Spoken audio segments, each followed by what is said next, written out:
స్వాగతం. ఈరోజు మనం ఆదికాండంలో ఒక చాలా కీలకమైన ఘట్టాన్ని చూస్తున్నాం. యాకోబు తన 12 మంది కుమారులకు మరణశయ్యపై ఉన్నప్పుడు ఇచ్చిన చివరి మాటలు, ఆ దీవెనలు. అవును, ఇది చాలా ముఖ్యమైన అధ్యాయం. మన చర్చకు ఆధారం ఆదికాండము 49వ అధ్యాయం. యాకోబుకు వయసైపోయింది, ఇక తన చివరి రోజులు దగ్గర పడ్డాయని తెలుసుకుని కుమారులందర్నీ పిలిచి భవిష్యత్తులో మీకు ఏం జరుగుతుందో చెప్తాను అంటున్నాడు. ఆ మాటలు కేవలం దీవెనలు కావు కదా. అదే, వాటిని కొంచెం లోతుగా చూడాలన్నది మన ఉద్దేశ్యం. ఎందుకంటే కొన్ని మామూలు ఆశీస్సుల్లా లేవు, కొన్ని చాలా కఠినంగా, కొన్ని హెచ్చరికల్లా, ఏమో శాపనార్థాల్లా కూడా అనిపిస్తున్నాయి. మరి కొన్నేమో భవిష్యత్తును చూపిస్తున్నట్టున్నాయి. నిజమే. ప్రతి కుమారుడికి ఆ తర్వాత ఏర్పడిన గోత్రాల భవిష్యత్తుకు ఈ మాటల ప్రాముఖ్యతేమిటో కొంచెం అర్థం చేసుకుందాం. ఖచ్చితంగా. ఈ అధ్యాయం అసలు ఇశ్రాయేలు 12 గోత్రాల చరిత్రను, వాళ్ల స్వభావాలను అర్థం చేసుకోడానికి ఒక తాళం చెవిలాంటిది. యాకోబు మాటలు ఊరికే ఆశీస్సులు కాదు, అవి వాళ్ల భవిష్యత్తును, వాళ్ల ఐడెంటిటీని సూచించే ప్రవచనాలన్నమాట. తరతరాలకు అవి ఒక గైడెన్స్ లాంటివి. సరే, మొదట యాకోబు తన పెద్ద కొడుకు రూబేనుతో మొదలుపెట్టాడు. నీవు నా పెద్ద కుమారుడవు, నా బలానికి మొదటి ఫలం, ఆధిక్యతలో బలంలో గొప్పవాడివి అని మంచిగానే మొదలుపెట్టాడు. కాని వెంటనే స్వరం మారిపోతుంది. గౌరవమిచ్చినట్టే ఇచ్చి ఒక తీవ్రమైన మాట అన్నాడు. నీళ్లలా చంచలుడవు, నీకు ఆధిక్యత ఉండదు అని చాలా స్పష్టంగా చెప్పాడు. ఎందుకలా? కారణమేంటి? కారణం, రూబేను తన తండ్రి ఉపపత్ని అయిన బిల్హతో తప్పు చేశాడు. తండ్రి మంచాన్ని అపవిత్రం చేశాడు. యాకోబు మాటల్లోనే ఉంది కదా, నీ తండ్రి మంచమెక్కావు, దాన్ని అపవిత్రం చేశావో. దాని ఫలితం చాలా పెద్దది. జ్యేష్ఠ కుమారునికి వచ్చే ఆ ప్రత్యేక హక్కు, గౌరవం అన్నీ పోయాయి. ఇది చాలా కీలకమైన మలుపు. గోత్రాల మధ్య ఆ అధికార బ్యాలెన్స్ను మార్చిన మొదటి అడుగు ఇదే. తర్వాత ఇద్దరు, షిమ్యోను, లేవి, వీళ్ళిద్దరినీ కలిపి ప్రస్తావించారు. వాళ్ల ఖడ్గాలు భయంకరమైన ఆయుధాలు అనడం చాలా తీవ్రమైన మాట కదా. చాలా తీవ్రమైన మాట. యాకోబు వాళ్ళిద్దరి గురించి చాలా కఠినమైన పదాలు వాడాడు.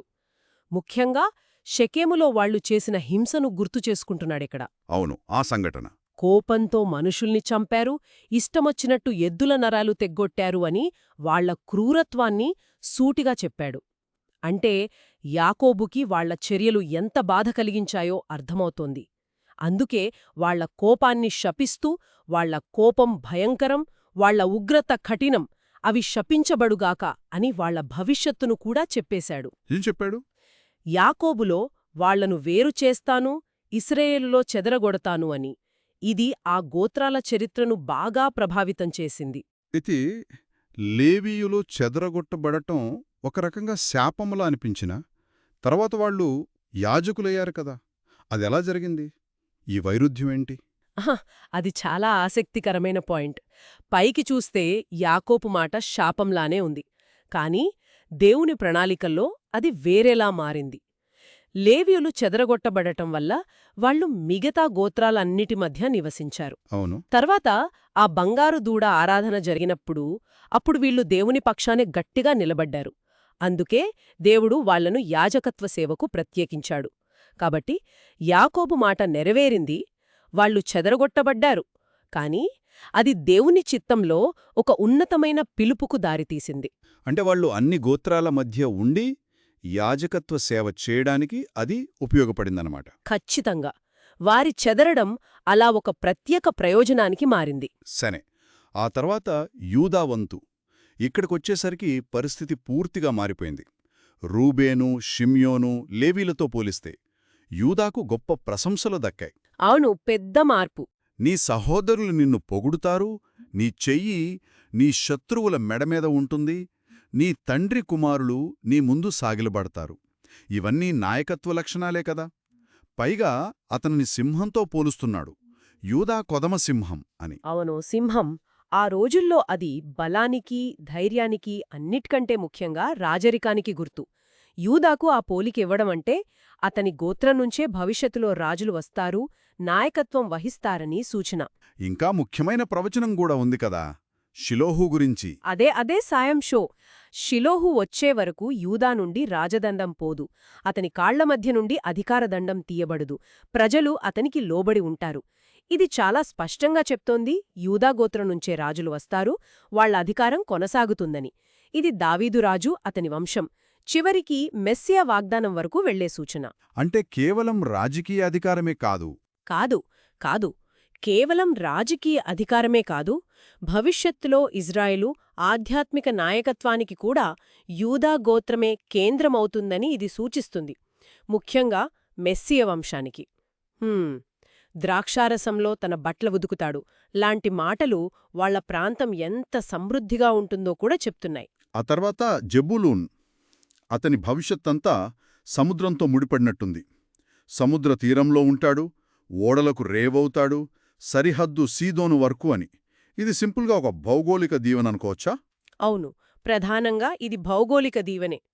జెబులూను గోత్రానికి దక్కే భూమి సముద్రతీరంలో ఉంటుందని, అంటే వాణిజ్యానికి, సముద్ర ప్రయాణాలకు అనువుగా ఉంటుందని చెప్తోంది. సీదోను వరకు సరిహద్దు ఉండటం వాళ్ల వ్యాపార విస్తృతిని కూడా సూచిస్తుంది.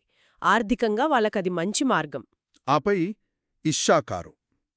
ఇతన్ని 2 దొడ్ల మధ్య పడుకున్న బలమైన గాడిదతో పోల్చడం కొంచెం వింతగా అనిపించింది. విశ్రాంతి, మంచి భూమి ఇష్టమట, కాని దానికోసం భారం మోయడానికి భుజం వంచి వెట్టి చాకిరి చేసే దాసుడవుతాడని కూడా ఉంది. ఏంటి దీనర్థం?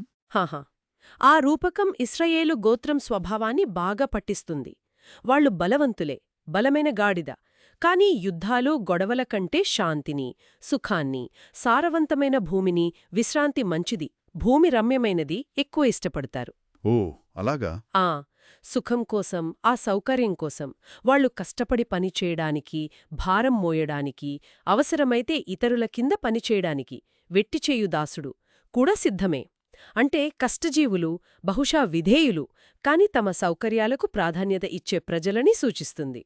తర్వాత దాను. ఇతను తన ప్రజలకు న్యాయం తీరుస్తాడు అని ఒకవైపు చెప్తూనే, మరోవైపు త్రోవలో సర్పంలా, దారిలో కట్లపాములా ఉంటాడు అని వర్ణించారు. ఇది కొంచెం ద్వంద్వ స్వభావంలా లేదా? నిజమే.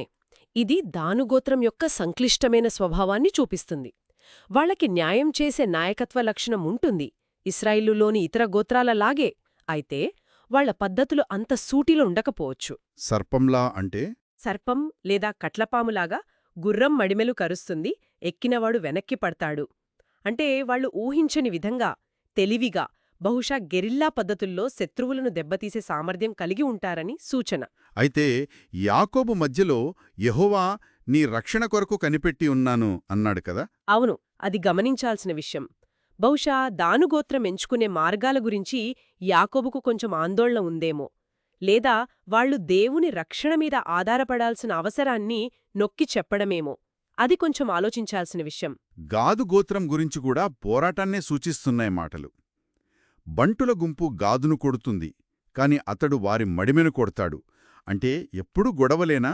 అవును, గాదుగోత్రం సరిహద్దు ప్రాంతాల్లో ఉంటారని, అందువల్ల వాళ్లకు శత్రువుల దాడులు, బంటుల గుంపు ఎప్పుడూ ఉంటాయని ఇది సూచిస్తుంది.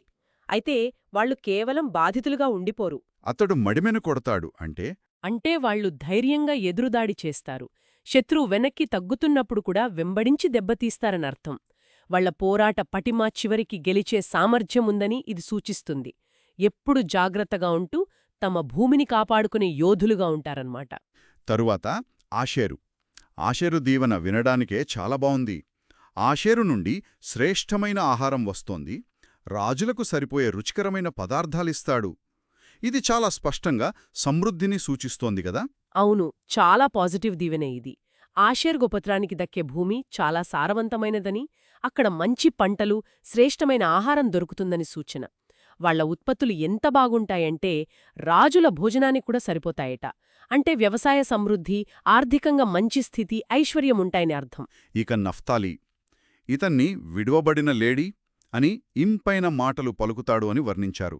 లేడీ, ఇంపైన మాటలు, కొంచెం ఆసక్తికరంగా ఉంది ఈ కలయిక.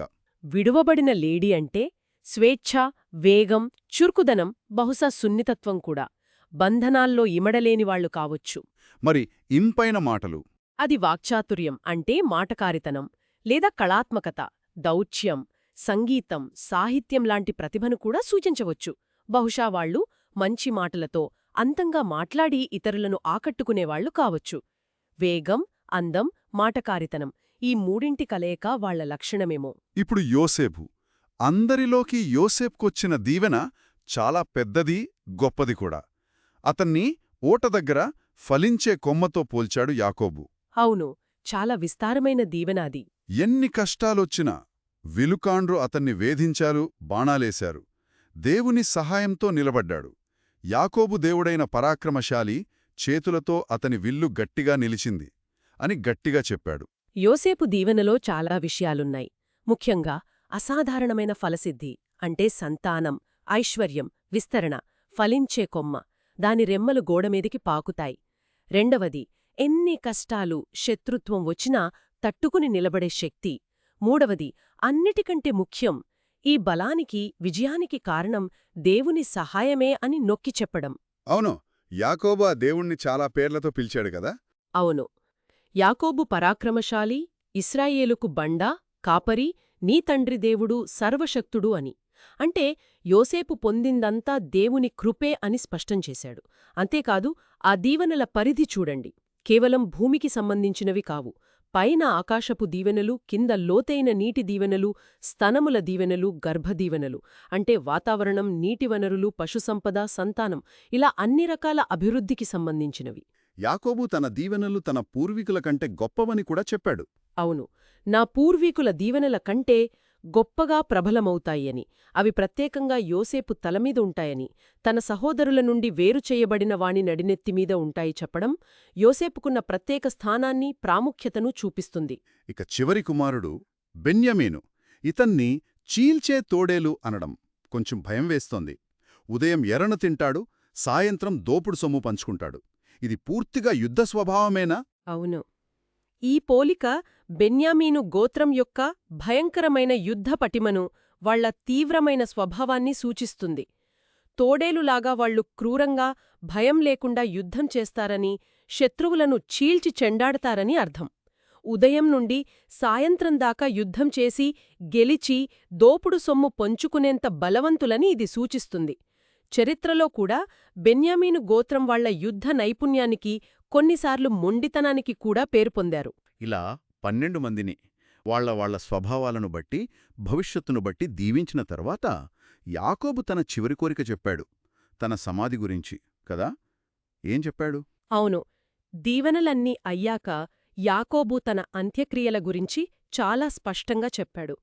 తనను ఐగుప్తులో కాదు, వాళ్ల పితరుల దేశమైన కనానులోనే, ఆ మక్పేల గుహలో పాతిపెట్టమని ఆజ్ఞాపించాడు. ఆ గుహ అబ్రహాము కొన్నది కదా. అదే, నన్ను నా ప్రజలతో చేర్చండి, హిత్తీయుడైన ఎఫ్రోను పొలంలోని గుహలో నా తండ్రులతో నన్ను పాతిపెట్టండి. ఆ గుహ కనాను దేశంలో మమ్రేకు ఎదురుగా ఉన్న మక్పేలా పొలంలో ఉంది. ఆ గుహను, పొలాన్ని అబ్రహాము తన భార్య సారా కోసం శ్మశానవాటికగా కొన్నాడు. అక్కడే అబ్రహాము, సారా, ఇస్సాకు, రిబ్కా, యాకోబు భార్య లేయా కూడా సమాధి చేయబడ్డారని గుర్తుచేశాడు. ఈ కోరిక ద్వారా యాకోబు తాను ఐగుప్తులో ఉన్న తన మూలాలు, తన అంతిమ నివాసం కనానులోనే, తన పితరులతోనే అని చాటుకున్నాడు. దేవుని వాగ్దాన భూమితో తనకున్న బంధాన్ని స్పష్టం చేశాడు. ఆజ్ఞలిచ్చాక యాకోబు తన కాళ్ళు మంచం మీద ముడుచుకుని ప్రాణం విడిచి తన ప్రజల దగ్గరకు చేర్చబడ్డాడు. ఒక గొప్ప ప్రయాణం ముగిసింది. సరే, ఇంతకీ మనం విన్న ఈ దీవెనల సారాంశమేంటి? యాకోబు చివరి మాటలు? అవి కేవలం ఆశీస్సులు కాదు, అవి ప్రవచనాలు, వ్యక్తిత్వాల విశ్లేషణలు, కొన్నిచోట్ల గట్టి హెచ్చరికలు కూడా. రూబేను కోల్పోయిన స్థానం నుంచి యూదాకు దక్కిన రాజరిక వాగ్దానం వరకు, యోసేపు పొందిన అపారమైన దీవెనల్నుంచి బెన్యామీను యుద్ధ స్వభావం వరకు, ప్రతి గోత్రం భవిష్యత్తును, వాళ్ల స్వభావాన్ని ఈ మాటలు చూపించాయి. అవును. మరి వీటన్నిటి అర్థమేమిటి? బహుశా ఇవి ఇశ్రాయేలు చరిత్రను, ఆయా గోత్రాల పాత్రలను, వాళ్ల బలాబలాలను, వాళ్లు ఎదుర్కొన్న సవాళ్లను అర్థం చేసుకోవడానికి ఒక ఫ్రేమ్వర్క్ లాంటివి కదా. ఖచ్చితంగా. ఈ మాటల్లో ఒక తండ్రికి తన పిల్లల మీద ఉన్న లోతైన అవగాహన, వాళ్ల భవిష్యత్తు గురించి ఆశలు, ఆందోళనలు, అన్నిటికంటే ముఖ్యంగా దైవిక ప్రేరణ కనిపిస్తోంది. ఇక్కడ ఇంకో ఆసక్తికరమైన విషయమేంటంటే, వేల ఏళ్ల క్రితం చెప్పిన ఈ మాటలు ఆ తర్వాత ఇజ్రాయేలు చరిత్రలో ఆయా గోత్రాల విషయంలో నిజంగా ఎలా ప్రతిఫలించాయో, ఎలా నెరవేరినట్లు వాళ్లు నమ్మారో చూడటం. అంటే పునాది కథలు మన గుర్తింపుని ఎలా ప్రభావితం చేస్తాయో చెప్పడానికి ఇదొక ఉదాహరణ. నిజమే. ఇది మన మూలాలను, మన గుర్తింపును అర్థం చేసుకోవడంలో ఇలాంటి కథల పాత్ర ఎంత ముఖ్యమో చూపిస్తోంది. ఇది ఇంకో ప్రశ్నను కూడా లేవనెత్తుతోంది. ఇలా ముందుగానే చెప్పబడిన భవిష్యత్ చిత్రాలు, కొన్ని మంచివి, కొన్ని భయపెట్టేవి, ఆయా గోత్రాల ప్రజల స్వీయ అవగాహనను, వాళ్ల నమ్మకాలను, చివరికి వాళ్లు తీసుకున్న నిర్ణయాలను ఏమైనా ప్రభావితం చేశాయా? ఓ, మంచి ప్రశ్న. అంటే ఈ ప్రవచనాలు కేవలం జరగబోయేదాన్ని ముందే చెప్పాయా? లేక ఆ ప్రవచనాల ప్రభావమే వాళ్ల చరిత్రను, వాళ్ల ప్రవర్తనను కొంతైనా నడిపించిందా? ఇది మనం లోతుగా ఆలోచించాల్సిన విషయం కదా.